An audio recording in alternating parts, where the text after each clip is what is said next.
Thank you. Praise the lord. So మరి గడిచిన వారంలో మరి దేవుడు మనల్ని ఎంతగానో కాపాడుతూ వస్తూ ఉన్నాడు. ఆయన మహాకృపను బట్టి మన జీవితాల్లో ఎన్నో మేళ్ళు చేస్తూ వచ్చాడు. మన పరిస్థితులు ఎలా ఉన్నప్పటికీ నిజంగా దేవుడు ఎంత గొప్పవాడంటే, మనం ఆయన్ని గుర్తించకపోయినా, మనము మన నుంచి ఏమి ఆశించకపోకుండా మనం ఎలా ఉన్నా మన జీవితాలను పొడిగిస్తూ ఉన్నాడు అంటే కేవలం అది ఆయన మహాకృప చొప్పున. మనం ఏదో చేస్తామని కాదు, మనం ఏదో చెందుతామని కాదు. మనం అందుకే రోమపత్రికలో ఒక మాట ఉంటుంది, ఎప్పుడు ఆ మాట అనుకుంటే భయం వేస్తూ ఉంటుంది. రోమీలకు రాసిన పత్రిక 3వ అధ్యాయంలో ఆ మాట ఏమనుంటుందంటే, రోమా 3:11లో ఉంటుంది, దేవుణ్ణి వెదకు వాడెవడునూ లేడంట. నీతిమంతుడు లేడు, ఒక్కడును లేడు, గ్రహించువాడెవడును లేడు, దేవుణ్ణి వెదకువాడెవడునూ లేడు అని. ఇంకో మాట కూడా నేను గడిచిన వారంలో వాక్యం చెప్పినప్పుడు మన సాయంత్రం గ్రూప్లో అక్కడ కూడా ఒక మాట చెప్తున్నా, దేవుణ్ణి యథార్థంగా వెతికేటటువంటి వారి వైపు ఆయన కనుదృష్టి లోకమంతా సంచారం చేస్తుందంట. నిజంగా ఈ రెండు మాటలు ఈ మధ్యకాలంలో చాలా ఆలోచింపజేసినటువంటివిగా ఉంటున్నాయి.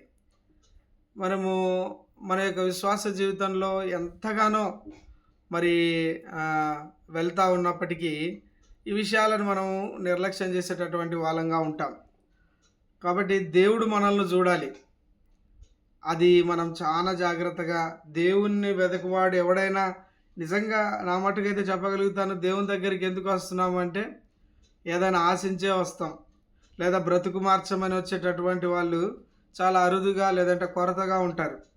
ఆ బాధ్యత ఇచ్చినటువంటి సేవకులు లేదంటే మిషనరీలకి ఆ భారం ఉంటుంది, కానీ మిగతా వచ్చే వాళ్ళందరూ కూడా దేవుని దగ్గర నుంచి ఏదో మరి ఆశించి వచ్చేటటువంటి గారుగానే ఉండిపోతారు. ఎందుకంటే దేవుణ్ణి తెలుసుకోవాలన్న భారం ఉండదు, దేవుణ్ణి వెతకాలనేటటువంటి హృదయం కూడా ఉండదు. వెతకడం అంటే దేవుని యొక్క ఆయన యొక్క అంతరంగాన్ని, అది దావీదు అంటారు కదా, దావీదును ఆయన హృదయానుసారుడు అని. ఆయన హృదయం ఎరిగేటటువంటి వారు చాలా కొరబడిపోయినటువంటి దినాల్లో మనము ఉంటా ఉన్నాం. అయినప్పటికీ దేవుని యొక్క మహాకృప చొప్పున దేవుడు మనల్ని కాపాడుతూ వస్తున్నాడు. అందుని బట్టి దేవునికే మహిమ కలుగునుగాక. అయితే మరి గడిచిన దినాన మరి బైబిల్ స్టడీలో అనేకమైన విషయాలు మరి మన మధ్యన ఉన్నటువంటి శ్రీధరన్న పంచుకుంటూ వచ్చాడు. అందులో కొన్ని ముఖ్యమైన పాయింట్స్, ఒక 4 పాయింట్స్ చెప్పాడు. పరిచర్యలో తొందరపాటు నిర్ణయాలు పనికిరావు అని. కాబట్టి పరిచర్యలో దేవుని సిద్ధపాటు విషయంలో కూడా మనము ఎంతో ఉండవలసినటువంటి వాళ్ళమై ఉంటున్నాం. అలాగే మరి అపోస్తల కార్యములు 11వ అధ్యాయం 23 నుంచి 30 వరకు ధ్యానిస్తూ వచ్చాడు. నిజంగా బైబిల్ స్టడీ ద్వారా ఎవరు ఏం మేలులు పొందుకుంటున్నారో నాకైతే తెలియదు, కానీ వ్యక్తిగతంగా నా మటుకైతే దేవుని మహాకృపను బట్టి ఎంతగానో బలపరచబడతా ఉన్నాను. దేవుడు నిజంగా ఇట్టి ఆధిక్యత నా వంటి అయోగ్యునికి ఇచ్చినందుకు నేనే హృదయమారా నాకు నేనుగా దేవుణ్ణి స్తుతించగలుగుతా ఉన్నాను. మీ అందరి ప్రార్థనలు బట్టి దేవుడు నిజంగా ఈ బైబిల్ స్టడీలో లోతైనటువంటి మర్మాలు, అధ్యయనాలు, వాక్యాన్ని ఏ విధంగా అర్థం చేసుకోవాలన్న సత్యాన్ని ఉన్నట్టుగా దేవుడు బయలుపరుస్తూ ఉన్నాడు తన దాసుని ద్వారా. నిజంగా నిన్నటి పోర్షన్లో నిజంగా ఇతరులకు సహాయం చేసే విషయంలో మనము ఖచ్చితంగా నిజంగా అంతియోక ప్రాంతంలో వాళ్ళు యెరూషలేములో ఉన్నటువంటి క్రైస్తవులకు అనగా యూదులకు వాళ్ళకు ఉన్నటువంటి కరువు క్షామాన్ని బట్టి సాయం చేసినటువంటి వాళ్ళుగా ఉన్నారంట. నిజంగా ఆ విషయాన్ని బట్టి నేను అన్న చెప్పేటప్పుడే సంతోషిస్తూ వచ్చిన. మనం ఎక్కడి వాళ్ళమండి, నిజంగా ఏ పార్టీ వాళ్ళము, ఒక చిన్న సమూహంగా కూర్చున్నప్పటికి కూడా మనము మిషనరీలకు సాయం చేయడానికి దేవుడు కృపనిస్తూ ఉన్నాడు. మన టీంలో నిరాశ్రయులైనటువంటి వారికి సపోర్టుగా అనేక మంది, నిజంగా కొందరు బాధల్లో ఉన్నారంటే వాళ్ళని బలపరచడానికి అనేక మంది వాళ్ళ హ్యాండ్స్ని రైట్ చేస్తూ ఉన్నారు. నిజంగా ఫెస్టివల్ టైంలో లేమిలో ఉన్న వాళ్ళ ఫ్యామిలీస్కు కొంత సపోర్టు, కదా, మినిమం నీడ్స్, వాళ్ళకు కావాల్సిన ప్రొవిజన్స్ అందించడం.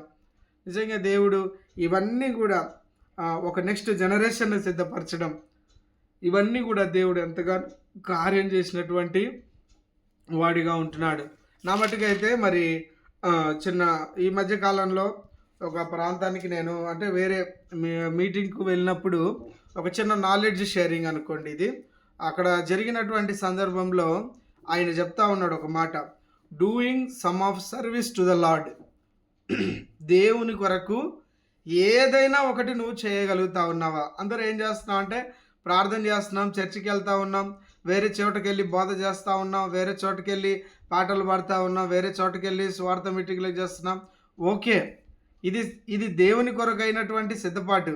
కానీ సంఘక్షేమము నిమిత్తము నువ్వు నేను ఏదైనా చేయగలుగుతావు. సంఘక్షేమం అంటే ఇదే కదా బ్రదర్ అంటారు. కాదు, వ్యక్తిగతంగా వ్యక్తులపైన ప్రభావం. ఇది మనము చాలా మనకున్న బిజీ షెడ్యూల్లో కొంత మనము ఎక్కడో చోట వ్యక్తులను బలపరిచే విషయంలో చాలా నిర్లక్ష్యం వహిస్తూ ఉంటాం. నిజంగా encouraging with the family members, encouraging with fellowship believers, ఈ విషయంలో మనము సంఘక్షేమంలో నిజంగా ఈ మధ్య కాలంలో నేను కూడా ఆన్లైన్లో గమనిస్తూ వచ్చిన, ఆమెనంటేనే ప్రైజ్లాడు కూడా చెప్పకుండా వెళ్ళిపోయే వాళ్ళు చాలామంది ఉంటున్నారు. వాళ్ళని బట్టి ఆ పరిచర్య వలన వాళ్ళకి ఏమైనా క్షేమం జరుగుతుందో నాకైతే తెలియదు. కానీ నిజంగా సహవాసం యొక్క మాధుర్యాన్ని వాళ్ళు పోగొట్టుకునే పోతా ఉన్నారని నేనైతే సంపూర్ణంగా చెప్పగలుగుతాను. అంత ఎవరిని మనం సంతోషపరాల్సిన అవసరం లేదు. నిజంగా నేను నిన్ననో మొన్ననో అనుకుంటూ వచ్చిన, ఎవరైతే ఏదో వచ్చాము వెళ్ళిపోయేటటువంటి వాళ్ళు ప్రేయర్స్కు జాయిన్ అవుతూ ఉన్నారంటే రాకపోవడమే మంచిదేమో అలాంటి వాళ్ళు అనిపించింది. నిజంగా సంఘక్షేమంలో మన వంతు బాధ్యత అనేది మనం చేయలేకపోతే మనం ఎంత మటుకు విశ్వాసులము అనేది ప్రశ్నించుకోవాలి. దేవుడు నూతన నిబంధనలో మనకందరికీ చెప్తూ వచ్చాడు, అందరూ యాజకులే, ప్రతి ఒక్క విశ్వాసి కూడా దేవుని యొక్క పరిచారకుడే. నాకేం సంబంధం లేదండి అని వెళ్ళిపోవడానికి లేదు. లేదా మన సంఘాల్లో మనం వెళ్తున్న సంఘాల్లో కనీసం ఒక నలుగురి బ్రదర్స్నైనా మనం ఆదివారం పరిచర్య తర్వాత పలకరించకుండా, అదే మనం ఏం చేస్తామంటే మనకు తెలిసిన వాళ్ళనే పలకరించుకుంటాం, మనకు తెలిసిన వాళ్ళనే ఫుడ్కి ఇన్వైట్ చేస్తాం. అది కాదు కదండి సంఘక్షేమం అంటే. పౌలు కానీ బర్నబా కానీ నిన్న స్టడీలో వాళ్ళు ఎంతగా ఓపెన్ అవుతూ వచ్చారు. 1 సంవత్సరం కాలం పాటు అంతియోకలో ఉండి ఆ సంఘాన్ని బలపరిచినటువంటి వాళ్ళుగా చూస్తాం. నిజంగా ఒక నూతనమైనటువంటి వ్యక్తులను మనం పలకరించినప్పుడు వాళ్ళకున్నటువంటి పరిస్థితుల్లో మన ద్వారా దేవుడు వాళ్ళతో మాట్లాడడానికి అవకాశం ఉంటుంది. అందుకే మన ప్రద్దాసన కానీ కొందరు సీనియర్స్ చెప్తా ఉంటారు, అయ్యా పలకరించండి, మాట్లాడండి, నువ్వు ఫోన్ చేయడమే మానేసినావు నాకు అని నన్ను కూడా అంటూ ఉంటారు. నిజంగా ఈ సంఘక్షేమంలో ఒక రోజున దేవుణ్ణి ఎరగని తరం వస్తుంది అంటే దానికి ఎవరో కాదండి బాధ్యులు, మనమే. నిజంగా మనమే. దేవుణ్ణి ఎరగని తరం ఒకటి వచ్చిందంటే మన రక్షణ, మన విశ్వాసం, మన కుటుంబం కోసం ప్రార్థన, మన ఆదివారం జీవితం అంతే.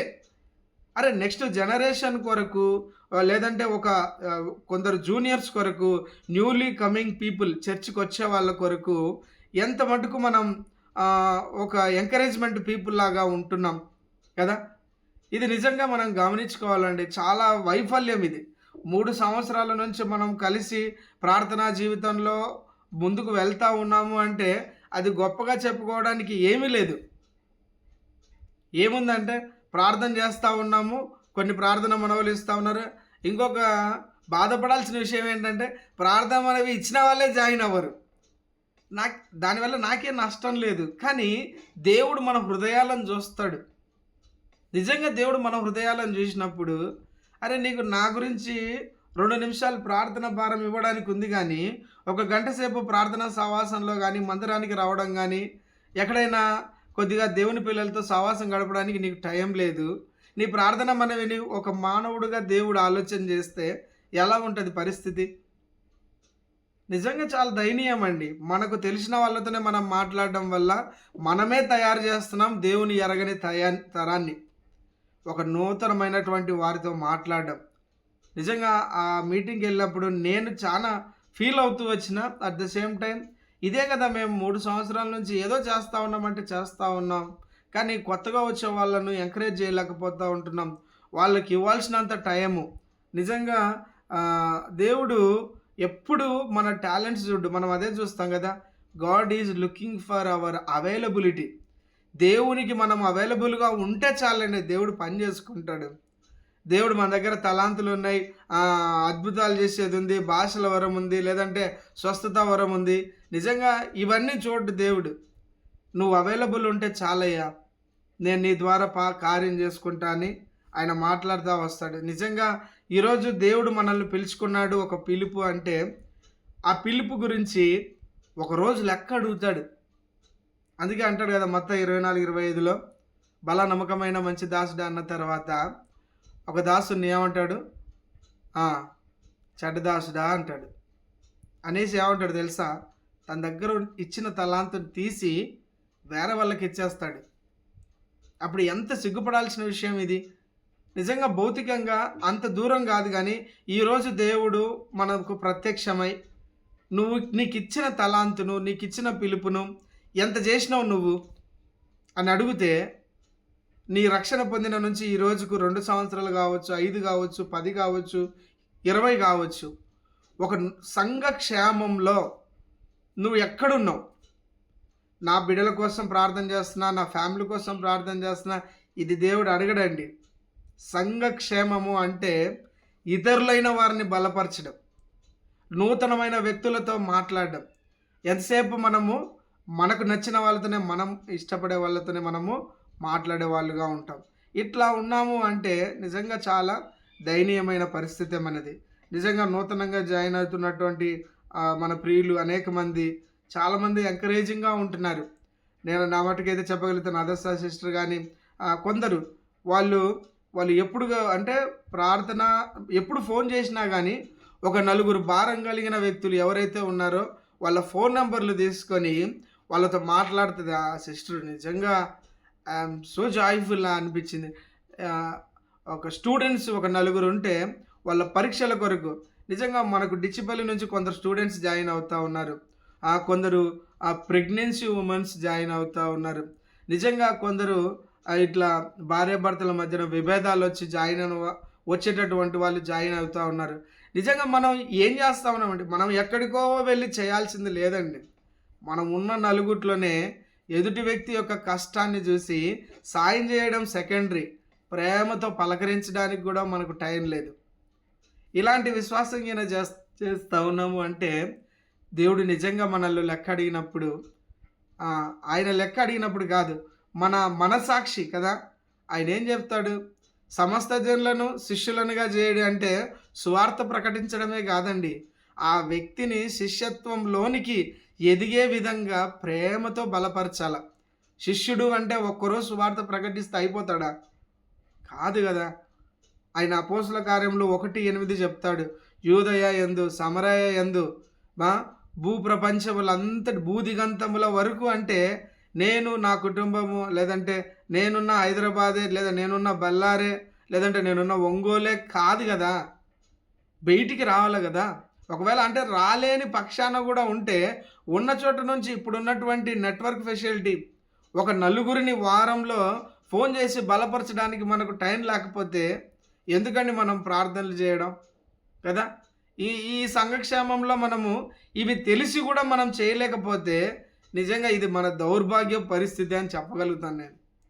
కాబట్టి ఏదో నేను తెలిసింది కాబట్టి నేను మీకు చెప్పడాలని కాదు, ఇది చాలా మనము దీన్ని ప్లాట్ఫామ్ మీదకి తీసుకొస్తూ ఉన్నాం కానీ విఫలమైపోతూ ఉన్నాం.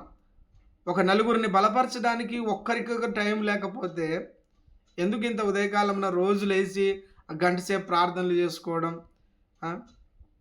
చెప్పండి. దేవునికి మనము మాస్క్ కట్టి తిరగలేమండి. సంఘక్షేమంలో ఆయన మనల్ని చూస్తాడు, ఎక్కడున్నారు మీరు అని కదా. నిజంగా వాళ్ళు ఆ మీటింగ్లో వాళ్ళు చెప్పినది ఏంటంటే, కొంచెం ఏది చేయగలిగితే అది కదా, మన చర్చిలో కస్సు కొట్టేది ఉంటుంది, అది కొట్టడం, లేదంటే మనం ఒక మాట మాట్లాడి బలపరచగలిగితే, ఒక ప్రేమగా ఎలా ఉన్నామని అడగగలిగితే చాలు. డూయింగ్ సంథింగ్ ఫర్ లార్డ్ కదా, డూయింగ్ సమ్ వర్క్, కొంచెం నూతనమైన వ్యక్తుల పట్ల. ఇది మనం చేయలేకపోతే నిజంగా మనము రక్షించిన దానికి మనము ఏం గొప్ప కార్యము చేసిన వాళ్ళంగా లేమండి. మన రక్షణ దేవుడు ఉచితంగా ఇచ్చాడు. ఉచితంగా ఆయన పరలోక రాజ్యంలో చేర్చుకుంటా ఉన్నాడు. ఈ భారతదేశంలో 200 కోట్ల మంది ఉన్నారు. ఈ 200 కోట్ల మందిలో నువ్వు ఒక్కోడివి రక్షించడానికి, నేను ఒక్కోని రక్షించడానికి మనలో ఏ ఎలిజిబిలిటీ లేదండి కదా. రోమా 10:17 ఎప్పుడు కదా, వినుట వలన విశ్వాసం కలుగును. నువ్వు ప్రభువు మాట విన్నప్పుడు నీ హృదయంలో వినేటటువంటి ఆసక్తి ఇచ్చింది దేవుడే, ఆ విశ్వాసాన్ని పుట్టించింది దేవుడే, దాన్ని ముగించేది దేవుడే, దేవుని కొరకు జీవించేలా చేసేది దేవుడే. ఇదంతా దేవుడే చేశాడు. ఎక్కడ మనది రోల్ లేదు.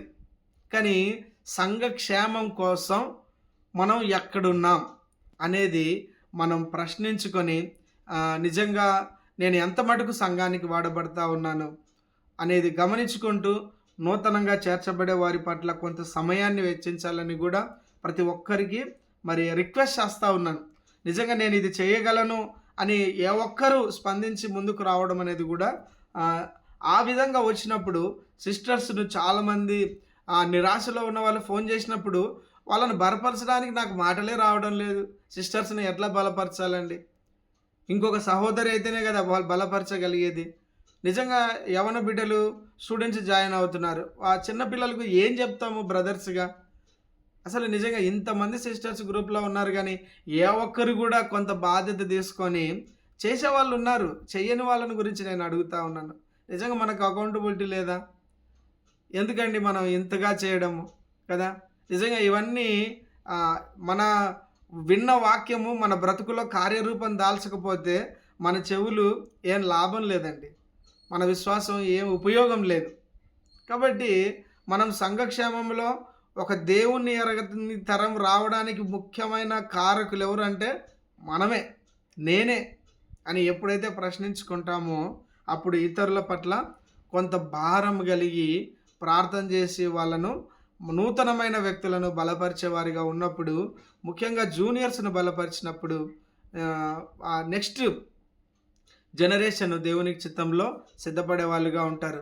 ఇంకొక మీటింగ్ కూడా వెళ్తూ వచ్చిన ఆ మీటింగ్లో ఏంటంటే అన్ని ఏజ్ల వాళ్ళకు సరిపడేటటువంటి బైబిల్ యొక్క సిలబస్ రెడీ చేసినారు. నిజంగా ఈరోజు సంఘాల్లో ఇది కొరబడి ఉంది. స్టూడెంట్స్ అంటే చిన్నపిల్లలకు 0 to 10 years, వీళ్ళకు 5 yearsకు ఏజ్ గ్యాప్ ఎక్కువ ఉంటుందండి. ఇప్పుడు 25 ఏళ్ళు ఉన్న వ్యక్తికి 30 ఏళ్ళు ఉన్న వ్యక్తికి కొంత వేవ్ లెంత్ దగ్గర ఉంటుందేమో, కానీ 35 ఏళ్ళు ఉన్న వ్యక్తి 25 ఏళ్ళు ఉన్న వ్యక్తితో మాట్లాడలేడు, వాళ్ళతో ట్రావెల్ చేయలేడు. కానీ వాళ్లకు బోధ ఏ విధంగా ఉండాలి? వివాహానికి సిద్ధపడుచున్నటువంటి బిడ్డలకు బోధ ఎలా ఉండాలి?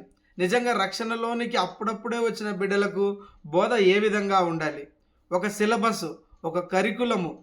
నిజంగా ఆర్గనైజేషన్ చేసిన ఆ కార్యక్రమాన్ని బట్టి నిజంగా దేవుణ్ణి స్తుతించిన నేను. మనం ఏం చేస్తున్నామంటే సంఘాల్లో అందరికీ తగినట్టుగా ఆ వర్తమానాన్ని చెప్పేస్తాం. కానీ వ్యక్తిగతంగా సేవకులకు ఉన్నటువంటి సమయపు హద్దుబాట్లను బట్టి వాళ్ళు కూడా చిన్నపిల్లలతో, ముసలోళ్ళతో, లేదంటే ఏజ్డ్ పీపుల్తో, మిడిల్ ఏజ్ వాళ్ళతో, స్టూడెంట్స్తో, లేదంటే స్టడీ లేని వాళ్ళతో అందరితో మాట్లాడలేరు కదా. నిజంగా ఇక్కడ మనము మన రోల్ ఖచ్చితంగా చేయగలగాలండి. ఇలా చేయగలగడానికి కూడా ఆ ఆర్గనైజేషన్ అనేది ఒక 2 రోజులు 3 రోజుల సెషన్స్ తీసుకొచ్చింది, 3 months కోర్సెస్ తీసుకొచ్చింది. నిజంగా ఆ విషయాన్ని బట్టి నేను చాలా సంఘాల్లో తెలియజేయాలని కొంత భారం కలిగి ఉన్నాను. ఆ విషయం కొరకు కూడా ప్రార్థన చేయండి. నిజంగా దేవుడు సిద్ధపాటు ఏంటంటే ఆయన సమస్త జనులను శిష్యులనుగా చేయండి. శిష్యులనుగా అంటే సువార్త ప్రకటించడం ఒక్కటే కాదు, ప్రతిరోజు వాళ్ళను దేవుని యొక్క సారూప్యంలోనికి రావడానికి వాళ్ళను బలపరచవలసినటువంటి బాధ్యత నీపైన నాపైన ఎంతైనా ఉందని దేవుని మహాకృపను బట్టి మనమందరం కూడా అటువంటి బిడలుగా మనం సిద్ధపడాలని దేవునికి వందనాలు తెలియజేస్తూ మీ అందరికి కూడా మనవి చేస్తూ ఉన్నాను. నిజంగా నేను ఒక 4 ఫోన్ చేసి బలపరచగలను బ్రదర్ అంటే మంచి విషయం. నిజంగా ఒక సిస్టర్స్ విషయంలో ముఖ్యంగా ఇది కొరబడిపోయింది. మరి దీన్ని తిరిగి బ్రదర్స్ గురించి చాలామంది ఇప్పుడు కరుణాకర్ బ్రదర్ కానీ మదన్న కానీ ఉన్నారు, ఒక 4-5 మంది. వీళ్ళు బ్రదర్స్ విషయంలో చాలా భారం కలిగి ప్రార్థన చేస్తున్నారు, ఫాలో అప్లు చేస్తూ ఉన్నారు. కానీ సిస్టర్స్ విషయంలో నిజంగా ఎందుకో మరి ఇది చాలా మనం లాగ్ అయిపోయినాం, చాలా వెనకబడిపోయినాం. ఎవరికి వాళ్ళు బిజీ అయిపోతూ ఉంటున్నారు. నాది నా పరిచర్య నిజంగా అది కాదండి. సంఘక్షేమం అంటే ఒక్కరిది, ఇదంతా ఒక్కటే. నేను నా పరిచర్య కాదు, ఇది దేవుంది. ఇది ఎవరిదో యుగంధర్ బ్రదర్దో ఇంకొకరిదో కాదు. ఇది CCM not for Yugandhar brother, not for Prabhudas అన్న, not for Nalini sister, not for Madhu brother. ఎవరిది ఇది? దేవుని పనిది. రోజు మనం ఉదయకాలాన లేచి ఇంత నిద్ర వదిలేసుకొని ప్రతిరోజు 3 సంవత్సరాల నుంచి అంటే దాదాపు 900 రోజులు ఎందుకు చేస్తూ ఉన్నాం? నిజంగా ఆలోచన చేయాలి. ఇదేదో మనం ఏదో వచ్చిపోయినామని కాదు. నిజంగా ఒకటి నా సంఘానికి నేను ఉపయోగంగా ఉన్నానా, నేను ఏదైనా ఒక ఫెలోషిప్లో జాయిన్ అవుతా ఉన్నానంటే అది నాకు లాభం కాదు, నేను వాళ్ళకి ఎంత లాభంగా ఉన్నా. ఇది మనం ఆలోచన చేయకపోతే నిజంగా సంఘమ క్షేమంలో మనము చాలా వెనకబడిపోయిన వాళ్ళం అవుతాం. నిజంగా ఈ విషయాన్ని ముఖ్యంగా మనం గమనించి నిజంగా నా పాత్ర దేవా, మరి ఏ తలాంతు నాకు ఇచ్చారు, దాన్ని దేవుని కొరకు ఉపయోగించడానికి నేను ఎక్కడ నిర్లక్ష్యం వహిస్తూ ఉన్నా. నిజంగా సంఘక్షేమంలో నాకున్న తలాంతు నిజంగా అరుణ్ ఈ మధ్య కొత్తగా జాయిన్ అయితే వచ్చినప్పటికి కూడా నిస్వార్థంగా దేవుని కొరకు ప్రేయర్ పాయింట్స్ అన్నీ యాడ్ చేస్తూ ఉన్నాడు. నిజంగా ఎంత హెల్ప్ఫుల్గా ఉంది ఇది. లేదంటే ఇవన్నీ ఎవరో ఒక్కరే చేసేవాళ్ళం కదా. అంటే నెక్స్ట్ లీడింగ్ చేయడానికి సిద్ధపడుతూ ఉన్నారు, మెసేజ్ చెప్పడానికి కొత్త వాళ్ళని ఎంకరేజ్ చేస్తూ ఉన్నాం. నిజంగా నేనే కనపడాలి అనుకుంటే ఇంకా ఎవరు రారండి పరిచర్యలోకి. నేనే కనపడాలని పరిచర్య మానేసి నెక్స్ట్ జూనియర్స్ను మనం రెడీ చేయాలి, నెక్స్ట్ జనరేషన్ను మనం సిద్ధపరచాలి. నిజంగా ఎప్పుడో లేదండి దేవుణ్ణి ఎరగని తరం. నిజంగా అంత భయంకరమైన పరిస్థితి వచ్చిందనేది అనుకుంటేనే ఈరోజు సరైన బోధలు లేకపోవడం, సరైన వయసు వారిని ఆ వయసుకు దగ్గరగా ఉన్న వాళ్ళు బలపరచలేకపోవడం, ఎంకరేజ్ చేయలేకపోవడం, ఇవన్నీ కూడా మనం చేయగలిగితేనే సంఘక్షేమం అంటే బోధ సువార్త ఒక్కటే కాదు, అన్ని ఏరియాలు వ్యక్తిగతంగా మనము ఆ వ్యక్తులతో సమయం గడిపినప్పుడే అది క్షేమం జరుగుతుంది. ఆ యొక్క క్షేమము వారి తర్వాత వాళ్ళు నెక్స్ట్ జనరేషన్కు సపోర్టివ్గా వాళ్ళు నిలబడగలుగుతారు. మా నాన్నే మాకేం చెప్పకపోతే ఆ పిల్లలు నెక్స్ట్ వాళ్ళ పిల్లలకు ఏం చెప్తారండి? అట్లా మన సంఘాల్లో మనమే కొత్త వ్యక్తులకు చెప్పకపోతే నూతనంగా వచ్చే వ్యక్తుల గురించి ఎవరేం చెప్తారు? ఈ విషయాన్ని మనం గుర్తించి నిజంగా మనము ప్రతి విషయంలో కూడా నేను ఒక సంఘానికి వెళ్తూ ఉన్నాను, ఒక ఫెలోషిప్లో జాయిన్ అవుతూ ఉన్నాను అంటే దేవుడు నన్ను రక్షించుకున్నాడు, నా వలన ఏం ఉపయోగం ఉంది, నాకేం చేసింది సంఘం కాదండి. ఎప్పుడు చర్చి నాకేం చేసింది కాదు, సంఘానికి నేనేం చేసిన. ఇది మనం ప్రశ్నించుకొని మన విశ్వాస జీవితంలో ముందుకెళ్ళినప్పుడు నిజంగా దేవుని యొక్క గొప్ప కార్యాలు మన విశ్వాస జీవితంలో చూడగలుగుతూ వస్తాం. ఇంకా చాలా అంశాలు ఉన్నాయి, కానీ ప్రభు చిత్తమైతే మళ్ళా వారంలో కూడా పంచుకోవడానికి దేవుడు సాయం చేయనుగాక. నిజంగా అందరికీ వందనాలండి. మరి ముఖ్యంగా ఈ దినాన మనం సాక్ష్యముల సమయం కనుక మీరు కలిగి ఉన్నటువంటి సాక్ష్యాలను దయచేసి పంచుకోండి. Praise the lord.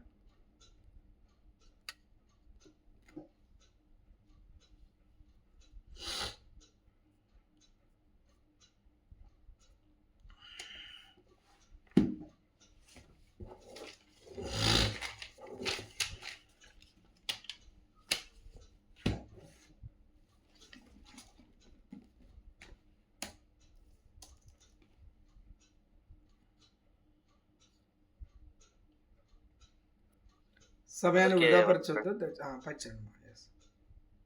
అందరికీ ప్రైజ్ లార్డ్. దేవునికి స్తోత్రం. ఇంతవరకు కూడా మంచి హెచ్చరికతో కూడిన మేలుకొల్పు మాటలు విన్నాం. ఆ విధంగా మనం బాధ్యత కలిగి ఉండలాగిన దేవుడు మనకు సహాయం చేయను గాక. ముఖ్యంగా సాక్ష్యం ఏంటంటే గత 2 రోజుల్లో క్రింద ఫాస్టింగ్లో ఉండాలనుకొని ఫాస్టింగ్ ఉన్నాను. సాయంత్రం అయినప్పుడు కొంచెం అంటే టైం తప్పి భోజనం చేసినందుకు మరి ఏమో అర్థం కాదు, కానీ ఉన్నట్టుండి సో నిన్న అంతా కొంచెం యాసిడిటీ ప్రాబ్లమ్‌తో చాలా ఇబ్బంది అయిపోయింది.